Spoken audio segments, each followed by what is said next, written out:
Welcome back to the 91st online episode of Peacetime, hosted every Sunday morning by Peace Point with myself, Phra Nicholas Thanissaro, coming to you today from DIMC in Azusa, California.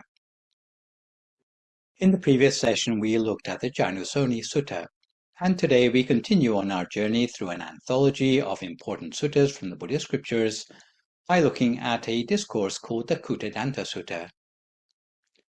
I estimate today's session will run to about 60 minutes with a 30-minute break halfway through for some meditation.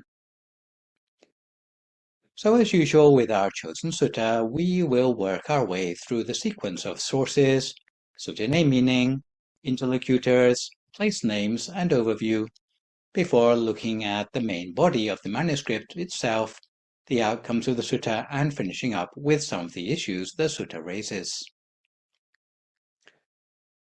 Today we're looking at the Kūṭadanta Sutta, which comes from the Digha Nikaya, or Long Discourses, and is referenced D1127 or DN5.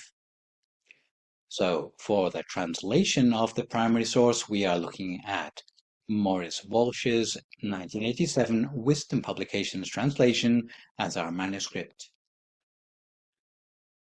So, starting with the meaning of the sutta's name, Kūṭadanta is the name of the Brahmin who asked the question that sparked off this teaching. Sutta, of course, means discourse, so putting all the parts together, the sutta name would be translated as the discourse to Kūṭadanta.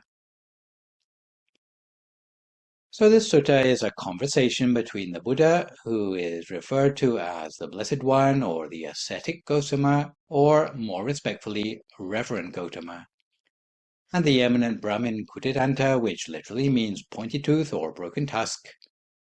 Kūṭadanta was a learned Brahmin, and in his capacity as Brahmin chaplain to King Bimbisara, had the village of Kanumata in Magadha kingdom bestowed on him.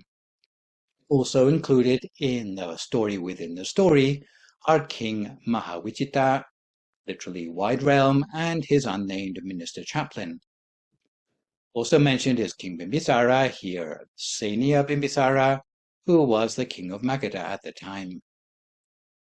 The main place that appears in this sutta is Kanumata village in Magadha kingdom.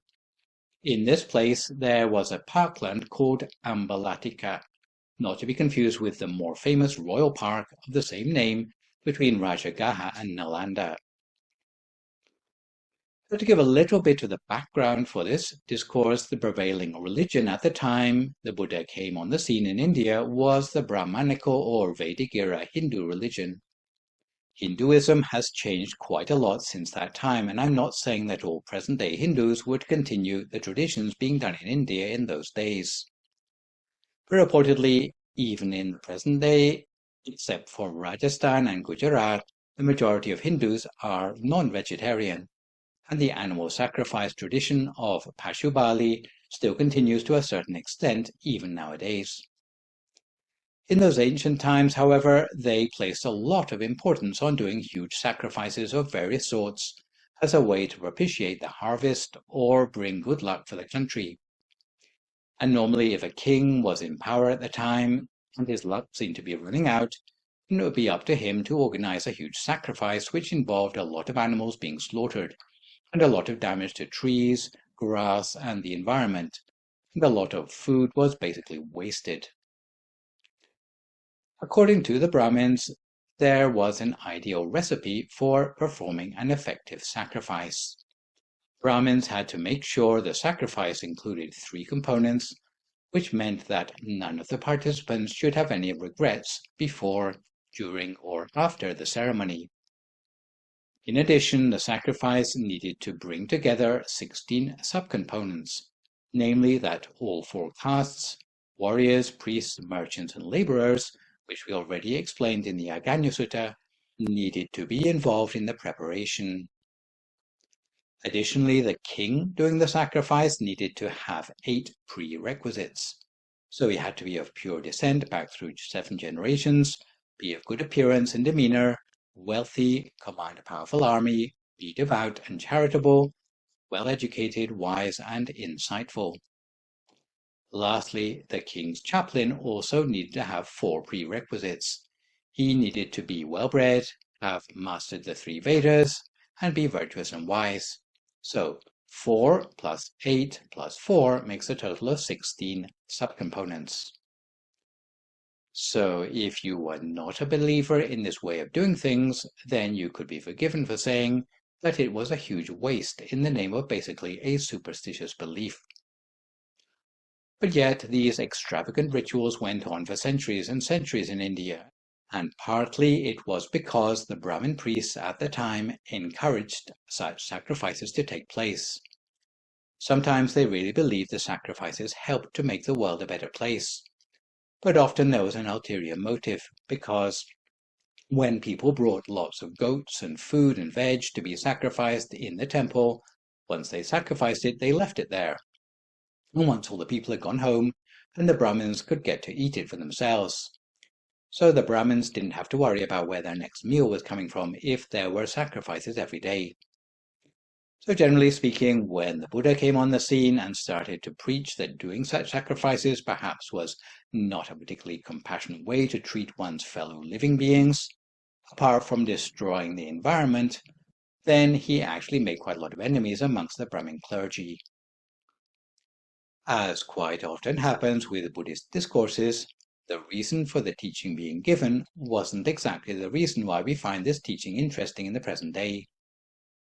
Apart from the obvious issues about Buddhist compassion towards living creatures and a wish to preserve the environment, this sutta tells us a lot about the Buddhist advice on macroeconomics for politicians, so the economics on the national level. So if you are interested about the subject of social welfare, then this is the go-to sutta in the Buddhist scriptures as your source. So let's make a start on the sutta manuscript itself. I should start by saying that in the Kūṭadanta Sutta, we find there is a story within a story, somewhat like a Jataka story, where the Buddha references a still more ancient incident in answer to a question asked of him by his contemporaries. So the contemporary account is a conversation between the Buddha and Kūṭadanta Brahmin, who wants advice on how best to perform an effective sacrifice. As for the story of the past, the story in a story is about a king who changes his style of governance away from extravagant and useless sacrifices in order to bring real benefit to the people of his kingdom. The Buddha concluded that there was more benefit in bloodless sacrifice. So turning now to the first paragraph of the sutta, we learn how the Buddha arrived at the city of Kanumata with 500 monks. At that village, which had been bestowed on the Brahmin Kūṭadanta by King Bimbisara, the Brahmin was preparing to make a huge sacrifice in order to please the gods. That consisted of euthanizing 700 bulls, 700 bullocks, 700 heifers, 700 billy goats, and 700 rams. All these animals had been tied up ready at sacrificial posts. And turning to paragraph 2, in spite of this huge sacrifice, the villagers were very excited to see the arrival of the Buddha, and announced him by praising the qualities of the Enlightened One. So turning to paragraphs 3 and 4, the Brahmin Kūṭadanta, who was in charge of the sacrifice, was about to take his siesta. But when he noticed the stir caused by the arrival of the Buddha, he thought it might be a good opportunity to ask the Buddha for clarification about the triple sacrifice and 16 requisites, which I just mentioned. Turning to paragraphs 5 through 7, we see that Kūṭadanta's decision to fraternize with the Buddha got some pushback from his Brahmin colleagues. He was waylaid by other Brahmins in the same way that had already happened in the preceding sutta of the Digha Nikaya, called the Sonadanda Sutta, where the Buddha had ended up giving a whole discourse deriding those who were Brahmins by birth rather than by behavior. In spite of his colleagues' protests, Kūṭadanta insists on visiting the Buddha. And turning to paragraph 8, it turns out that when those other Brahmins could not beat him, they decided to join him. So in paragraph 9, we see Kūṭadanta Brahmin reaching the place the Buddha was staying and paying respect to him. You will notice that he refers to the Buddha by the term Reverend Gautama, rather than just using the generic ascetic Gautama appellation. Having sat down, Kūṭadanta asked his question about what sort of sacrifice would be the most auspicious sacrifice of all. So maybe the sort of answer Kūṭadanta was expecting from the Buddha was to hear that if so far he'd sacrificed 700 cows and had got a certain amount of good luck, maybe the Buddha would advise him to sacrifice 800 cows instead, and it would be even more lucky, or something like that. But it turned out that the advice the Buddha gave addressed a very different point. He talked instead about sacrifices which didn't involve bloodshed, but which brought about a much better result. So as we turn to paragraph 10, we come to the part of the sutta that is a story within a story. It is a story of a king called Mahavichita, who was quite wealthy. The sutta says that he has an abundance of gold and silver, possessions and requisites, with a full treasury and granary. Nonetheless, the king believed in the logic of Vedic sacrifices and wanted to make some sort of great sacrifice to ensure his benefit and happiness for the long run. This king had supposedly quite an astute minister chaplain who goes unnamed. This minister chaplain was willing to stick his neck out and suggested that instead of the usual blood and carnage, the king should perform sacrifices in a less destructive way. The reason for this was that previously King Mahavichita had been rather stupid, and in his own greed he had collected excessive taxes from the people in his kingdom. If the taxes had been put to good use, being spent on new roads or public buildings and welfare, then everything would have been fine. On the contrary, however, the people were suffering because they had been so heavily taxed that they didn't have anything left to spend on themselves. So after being taxed into poverty, people turned to crime instead. Eventually, the high crime rate brought the whole kingdom to its knees. As we see in paragraph 11, having more executions, imprisonments, confiscations, threats and banishments was not solving the problem. It had led to a descent into a culture of robbers, bandits and thieves, which in the present day would be called the mafia or racketeers, and who start to make ransom demands on the king. Because he was a weak king, he had given in to the criminals' demands, and what the king had thought of as a sacrifice to the thieves in terms of a ransom was only adding to the problem. So the kingdom had gone from bad to worse, with basically state-subsidized crime. So this is a case study so far of how not to run a country. So in search for a solution, the wise minister chaplain told the king about a better, bloodless sacrifice that could be made, which would clear up the crime problem at the same time. The minister chaplain advised that it would be better to return the wealth to the honest and hard-working people. What we see at the end of the first part of paragraph 11 is the first example of royal microfinancing, which is to distribute grain to those who cultivate crops and raise cattle. So, as a quick summary, the modified way King Mahavichita was advised to conduct his sacrifice, or as it would be phrased in modern terminology, allocate state budget, instead of punishing wrongdoers and criminals and executing them to relieve the kingdom's economic problems, it would be to give seed to farmers, give capital to small businessmen, give wages and positions to low-level civil servants. The logic of the minister chaplain was that if everyone was able to engage in gainful employment, criminality would largely die out. What we see in the latter part of paragraph 11 is that the king takes his minister chaplain's advice. What we see next in paragraph 12 is that following the king's intervention, the plague of criminality is subdued, and even more revenue comes back to the king. So now that the king has succeeded in turning his kingdom around, he decides that he wants to offer another sacrifice in thanksgiving, and asks his minister chaplain about this. And going back to the 3+16 recipe traditional to the Vedic thought of sacrifices, the minister chaplain gives new meaning to this admonition. So we see in paragraph 13 all the explanation we had earlier of 8 prerequisites of the king who can perform the sacrifice, and King Mahavijita ticks all the boxes on these counts. Paragraph 14 then goes on to describe the 4 prerequisites of the Brahmin chaplain who can perform a successful sacrifice, and Mahavijita's minister chaplain is equal to all of these. Paragraph 15 describes how the sort of bloodless sacrifice to be made will incur no regrets before, during, or after the sacrifice. In paragraph 16, the minister chaplain goes on to assuage any possible second thoughts his king might be having about the sacrifice by stipulating that the recipients of the king's gifts should all be established in the tenfold path of wholesomeness, which means that they should be recipients of good moral character, who keep a minimum of 5 precepts.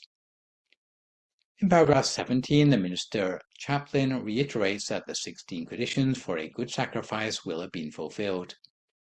In paragraph 18, we hear how the bloodless sacrifice is made, and I quote, "In this sacrifice no bulls were slain, no goats or sheep, no chickens and pigs, nor were various living beings subjected to slaughter, nor were trees cut down for sacrificial posts, nor were grasses mown for the sacrificial grass, and those who were called slaves or servants or workmen did not perform their tasks out of fear of punishment. But those who wanted to do something did it. Those who did not wish to participate did not. They did what they wanted out of free will. The sacrifice was carried out with ghee, oil, butter, curds, honey, and molasses." Finally, for the story within the story, in paragraph 19, we see the other wealthy householders in this city followed the king's example. So, having reached the end of our King Mahavijita story within a story, before moving on to hear about the Brahmin's response to this, let's take a break halfway and settle ourselves for 30 minutes of meditation, which today is a recent recording of a meditation entitled Overcoming Inner Chaos. If at this time you would like to find a comfortable sitting position for yourself as you listen to my guidance.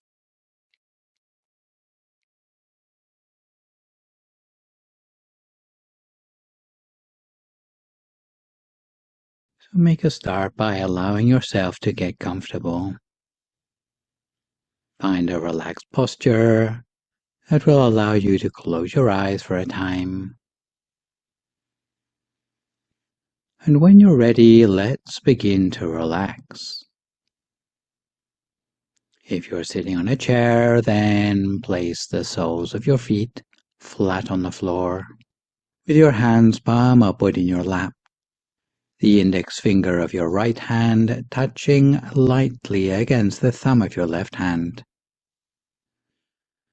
Begin by taking a slow, deep breath in, inhaling slowly. And then gently release your breath as you breathe out, letting your breath help you to soften, help you to relax. Once again, taking in a slow, deep breath to fill your belly with air. And then slowly exhaling and releasing, letting go of any stress or tension, letting go. So you allow a wave of relaxation to move down from the top of your head to your forehead, and down to your eyelids, relaxing the muscles around your eyes, down through your facial muscles, letting these waves of relaxation, of peace and calm, relax your jaw, allowing your lower jaw to drop just a bit, relaxing your mouth, your lips, your tongue, your throat. Taking in a slow breath as you release, relaxing even more. This sense of ease and of peaceful relaxation begins to move down your neck, soothing, healing, relaxing all the muscles, all the tension draining from your face, down your neck, to your shoulders. Our shoulders are where we carry our burdens. And so just for now, we relax our shoulders, let them drop. You may even want to shrug your shoulders slightly to loosen them and allow energy to flow, so that they too are soothed and relaxed, letting go of any tension or stress. We continue by relaxing all of our back muscles, including our spinal column, loosening, relieving any tension, letting go of all the stress just for now, allowing ourselves to go a little bit deeper, to relax more completely. And we'll start to notice that the deeper we relax, the better we feel. So letting go, we allow that flow of peaceful relaxation to move down through our arms, our elbows, to our wrists, into our hands, through to our fingertips. So we engage with this peaceful feeling, and every time as we accumulate meditation experience, we'll be able to go a little bit deeper in the time available. We may even begin to feel some of the tingling in our fingers or heaviness in our arms that relaxation brings. And with each breath that we take, it releases us a little bit further into relaxation. So a sense of ease is a key to accessing deeper meditation. So we allow ourselves to relax even more deeply. Again, taking in a deep breath, relaxing our chest, and allowing that warm, soothing sensation to move down into our core.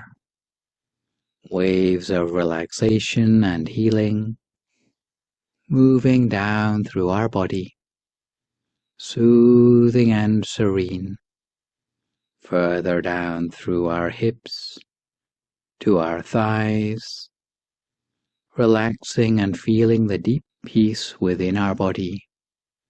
We allow the waves of relaxation to move down into our knees, caressing our knees and soothing them, down to our shins, our calves, our ankles, and finally to our feet, feeling the healing warmth, releasing tension, releasing stress out of our feet, from heel to toe.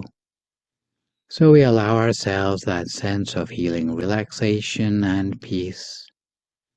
And now we just take a moment to attune ourselves to the sense of deep peace and calm before we go a little bit deeper in the relaxation of our mental state.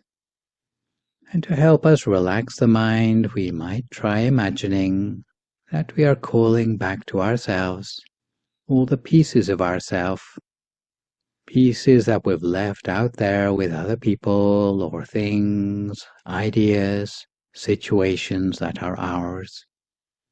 Any part of us that we have given away or maybe left behind.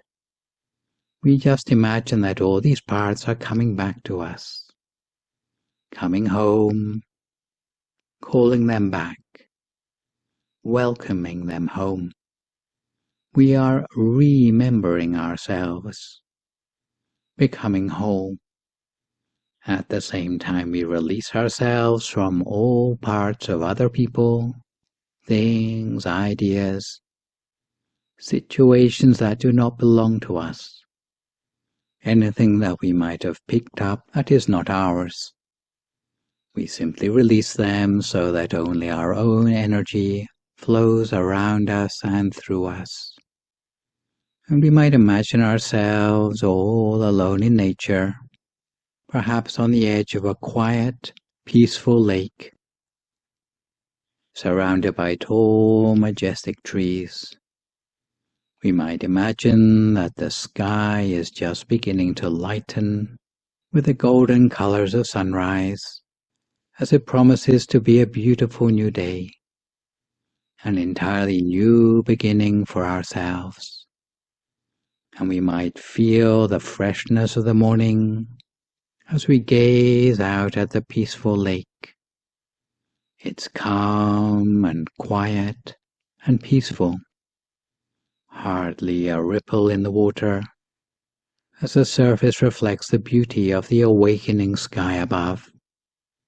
We allow our mind to become as quiet, as calm and as peaceful as that body of water. As the sun begins to peak over the horizon, we see glitters of light, as if someone had sprinkled golden petals across the water. So we attune ourselves to this calm, relaxed, peaceful scene. We allow our conscious mind to be captivated by it, as we start to engage with our subconscious mind. So we continue to gaze at the beautiful picture in our mind's eye, as we become still and quiet, allowing that sense of peace to fill the whole of our body and mind, with tiny particles of calm and peace. And at this point, we'll start to feel the solidity of our body melting away into the atmosphere around us, dissolving into a feeling of lightness, or as if we were alone in empty space. We may feel as if our body has disappeared altogether, as if all that's left is our feeling of awareness. Some people don't know what to do next when they reach this point in their meditation, where their body seems to have disappeared. But all we need to do is to rest the attention at whichever point feels the most comfortable for us, starting off with our mind there. Once body and mind come into balance, we'll start to realize that the mind is automatically realigning itself with the actual center of the body. Some people find it helpful to imagine a bright, clear object about the size of a pinpoint, or like a star in the sky, as if that image appears at the point where the mind has come to a standstill. We should keep such an image in our mind, gazing at it continuously and softly, but never attempting to stare at it, almost as if we were looking at it out of the corner of our eye, almost unintentionally. If we can observe it gently in this way, without using too little or too much effort, before long the image will become clearer on its own. However, if we use too much force, it will disappear. If we use too little effort, allowing ourselves to become distracted, then we'll find that the image will disappear. So either way, too much effort or too little will cause the image to disappear. And finding the optimum effort, by which we can see the object the whole of the time, this is the real skill which we have to build up and work on in our meditation. As for the possible problem of there being thoughts in the mind, if the thoughts are at a low level, you can generally get away with just ignoring these thoughts, by not encouraging the thoughts. Then we'll find that one thought will no longer lead to a second or a third, but it will die down into silence. For some people it may be that the thoughts don't go away quite as easily as that, in which case you may need to take it to the next level by making use of that mantra, the thought blocking strategy I taught earlier, which is to hear the sound of the words Samma Arahang, Samma Arahang, Samma Arahang, or your own equivalent, coming up as if you hear those words like a silent music, with the source of the sound at the center of your body. Samma Arahang, Samma Arahang, Samma Arahang. Over and over again, lightly, gently, continuously, until at a certain point in your meditation, you start to find that the thoughts have died down, or you may find yourself forgetting the mantra because it's no longer necessary to you anymore. So if that happens, then just be content to remain in silence, with nothing but the inner object at the center of yourself. We continue in this way with our inner object and the sound of the mantra too if necessary, each to our own practice, for a few more moments in silence until we come to the appropriate time.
So if we find our mind wandering away from the center of the body, we bring it back again each time.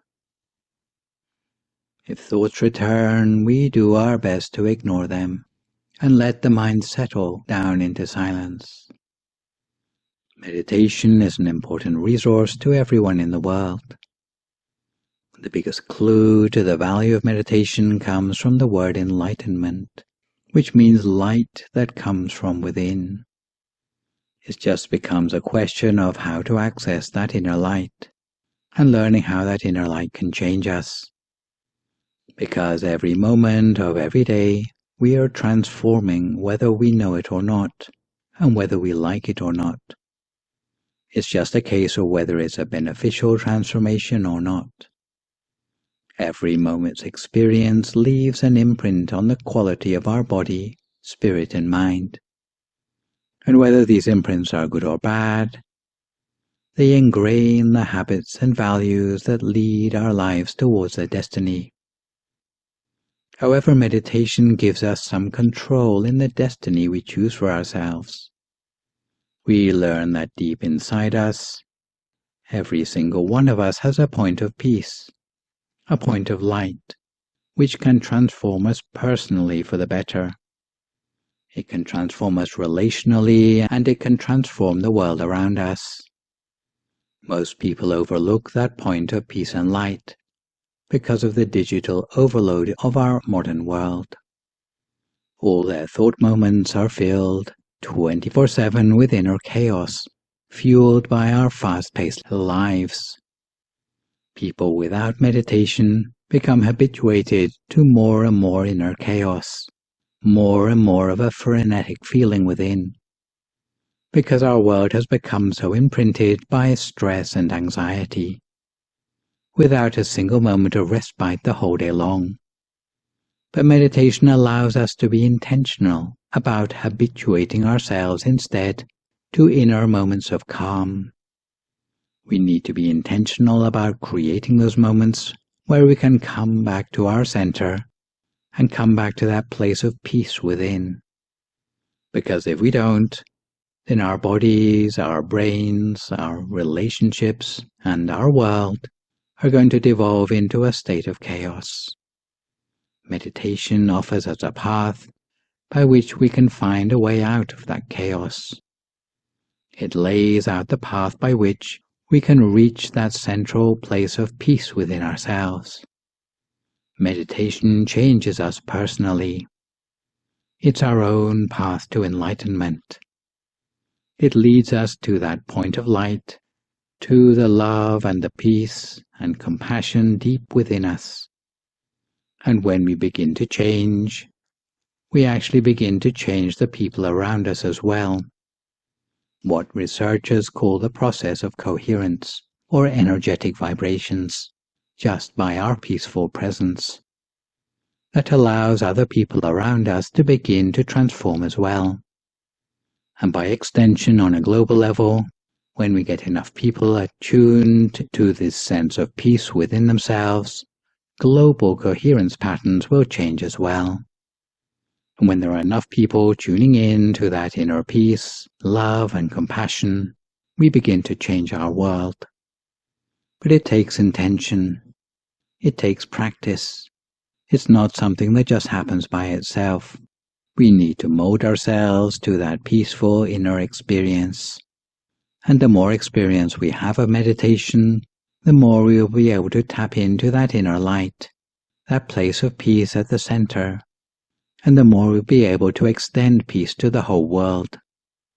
So our meditation is important in today's world, because today's world is so full of the opposite, of the chaos and the fast pace of constant distraction. Only through forging our path on the inward road toward peace can we sidestep the inner chaos so rife in the world. So with this thought in mind, we continue to practice our meditation for a few more moments in silence until we come to time for some loving kindness meditation.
Once the mind has absorbed the source of pure energy,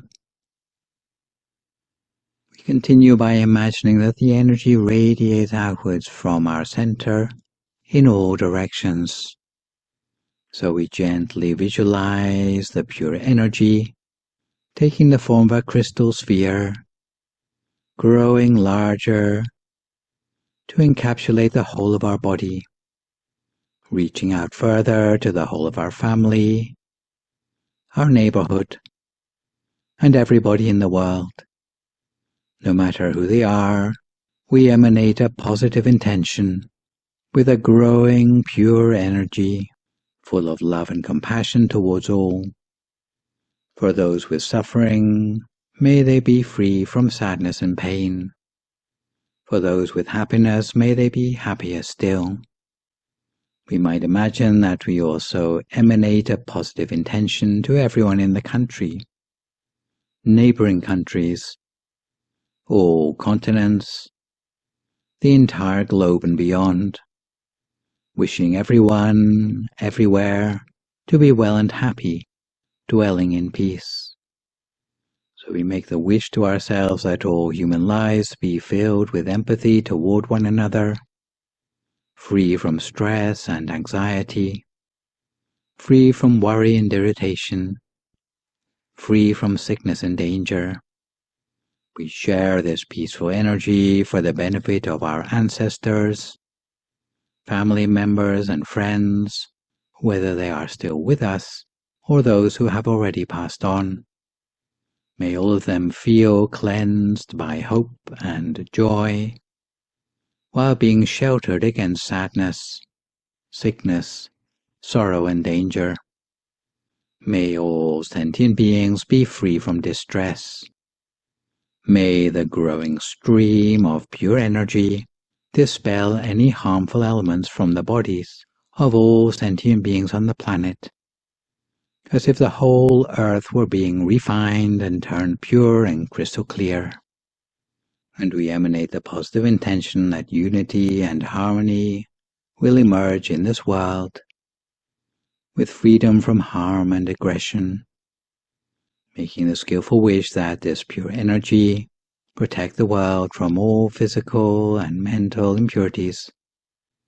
As we sit a little longer in silence, making wishes for ourselves or others, for the last few moments of our meditation together.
Sappa Buddhanupavena, Sappa Dhammanupavena, Sappa Sankhanupavena Sattha Soti Bhavantu Te.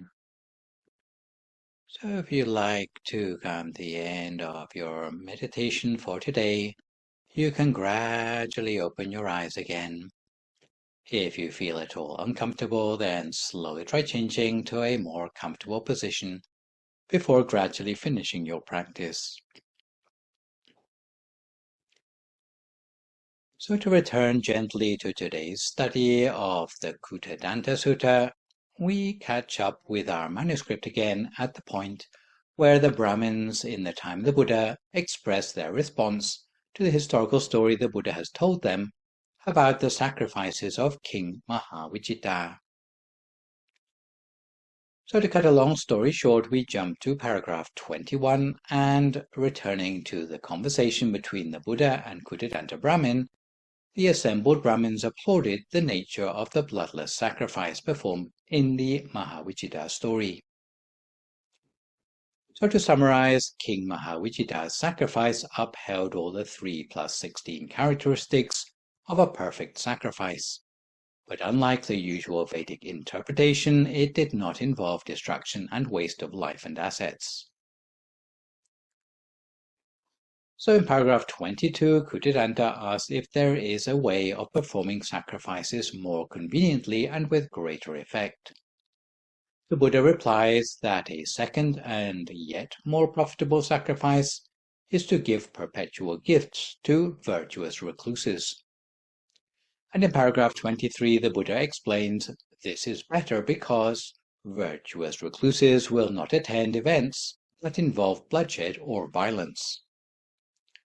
In paragraph 24, Kūṭadanta asks if there is a sacrifice more profitable still, and the Buddha replies that a third and yet more profitable sacrifice is to construct a dwelling place for wandering monks traveling from the 4 directions. In paragraph 25, the Buddha says that a fourth sort of sacrifice, more profitable still, is to take the triple gem as one's refuge. In paragraph 26, the Buddha says that a fifth sacrifice, more profitable still, is to keep the 5 precepts.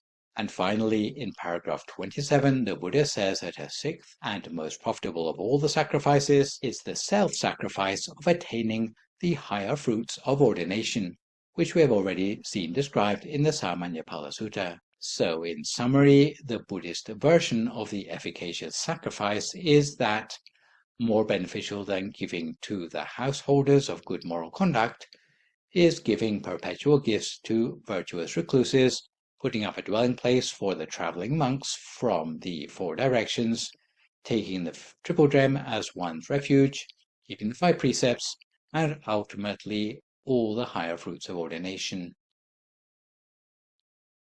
At the conclusion of the sutta, in paragraph 28, we see that Kūṭadanta praises the teaching. The Buddha identifies himself with King Mahavichita's minister chaplain at the time, like a Jataka tale, and says his actions led to rebirth in the heaven realms. Kūṭadanta takes refuge in the Buddha and cancels the destructive sacrifice about to take place in Kanumata, releasing all the condemned animals. The Buddha instructs Kūṭadanta further on the consecutive sermon or Anupubbika, which advocates generosity, keeping precepts, attaining heaven, warns of the danger of sensuality, but advocates renunciation. Hearing this teaching allows Kūṭadanta Brahmin to attain stream entry. Kūṭadanta is so impressed that he invites the Buddha for lunch on the following day at the sacrificial pit. In an overview of the Buddha's 45-year dispensation, the conversion of Kūṭadanta is considered one of the great spiritual victories he achieved, in the same class as his teachings to Ambataka, Sonatanda, and Sachaka. So in conclusion, I think there are a couple of issues raised by the sutta which bear deeper consideration. Firstly, in the model of sacrifice in the sutta, which seems to have a unique take on stimulating upward social mobility, and secondly, the influence of Buddhism in reducing the excesses of bloody sacrifices. So the sutta teaches us that through systems of social welfare, the one mentioned in the sutta of paying ransom to the mafia, and trickle-down economics fail to stimulate upward social mobility for those on the lower rungs of society. King Mahavichita's minister chaplain advised that there was a better way to allocate funding. In order to understand how this should be done, I should explain that society is seen to be made up of 2 distinct social strata, which for short I'm going to call 4 up and 3 down. At the top end of society you have 4 influential groups. They are considered influential because, although they are in the minority, so the 1% super rich in the present day, they have access to the majority of the wealth in any country. So this high-level social stratum is made up of 4 groups. They may be politicians, They may be the senior civil servants, so in the kingdom they would be the ministers to the king or the people who are doing the king's work. The academics who have got all the facts and are good with writing and influencing public opinion. And then you have got your captains of industry.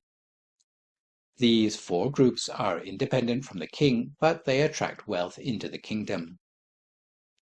In countries that are republics, these four groups may give campaign donations for the presidential candidate they favor. This is why national leaders faced with demands from anyone belonging to these four groups tends to give in to them pretty easily because they know that they rely on such people to keep their country afloat. They wouldn't want to fall foul of any of these people in the 4-up category. Unfortunately, the people in these other four tend to have insatiable greed. Even if the king invests 10 million to help them out, it is a drop in their ocean because of the extravagant expectations of those in this group, which makes such sums of money meaningless. By contrast, at the bottom end of the social spectrum, you have three groups, which, for short, I have called the 3 down.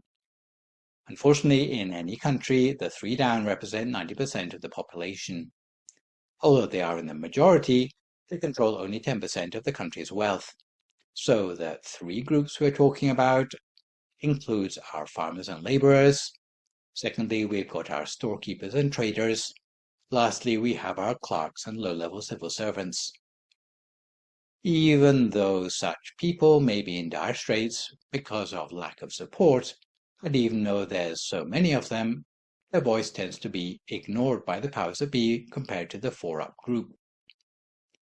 In fact, if the powers that be, here the king, are a bit short of money, then they can generally get away with ignoring the 90% of 3 downs at the bottom end of the society. For most countries, there is a sort of stalemate with your people at the top and your people at the bottom, and since no one at the bottom ever gets a break, there is very little upward social mobility. Meanwhile, the elite sit pretty, justifying their existence by trickle-down economics. So if they started out corrupt, then there's never any hope of subsequent improvement in the situation. As for les misérables, they can never raise any capital to be able to get the break they need to make it to the big time. So the world has many different political systems to address this problem. For example, you may have more right-wing ways of helping out society where all you do is be nice to the people at the top in order to generate a better trickle-down economy, right? Well, whether it's desirable or not, it's one commonly applied approach to addressing the problem. And you have more left-wing regimes where they say, well, we have to be sorry for the proletariat, who are the majority after all. So they pump a lot of money into welfare so that the most vulnerable have a less precarious existence, maybe even a living wage. And the idea of such policies is that everyone gets equality. So, whether they are nice people or not, but you have to help them all because everyone deserves to be treated like a human. But the approach we see advocated in this particular sutta proposes the role of a king who has wealth at his disposal, or at least to use as he pleases, that the most useful thing to do with the wealth to bring true prosperity to the kingdom is to be selective about the people at the bottom of the social ladder and see who has the ethical potential to develop themselves to get out of this cycle of poverty at the bottom end of the society.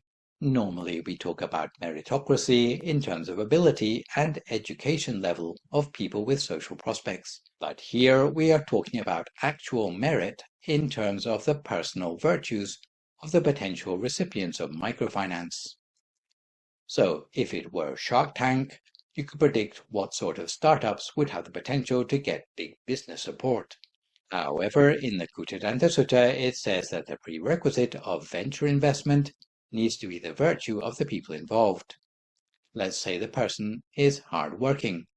Wouldn't you be better off helping them rather than helping a lazy person? Well, diligence isn't the whole story because they may be diligent mafia operatives. By contrast, if you have a person who has got self-discipline, you'd be better off helping them than helping a person who has substance addictions.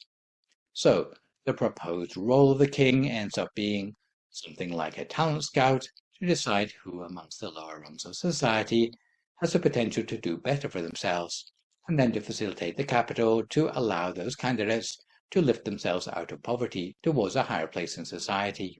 As for the people in the 4-up group, you don't just let them indulge in extravagance, but you recognize them as those who have experience, connections, and business acumen.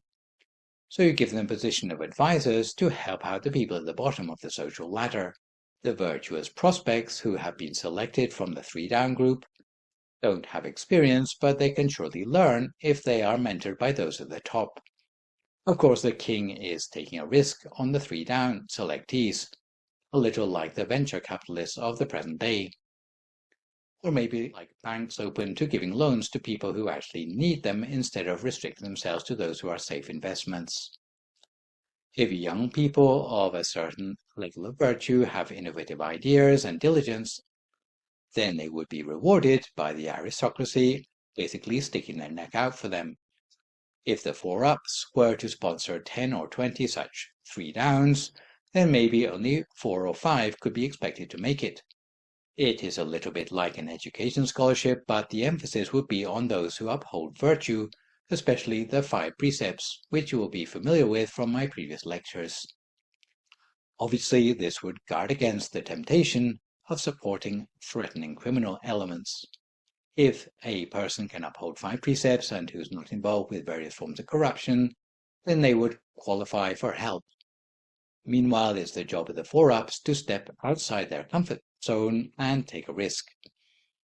But they're doing it in the hope that sometime in the future, some of the 3-down group will get their break.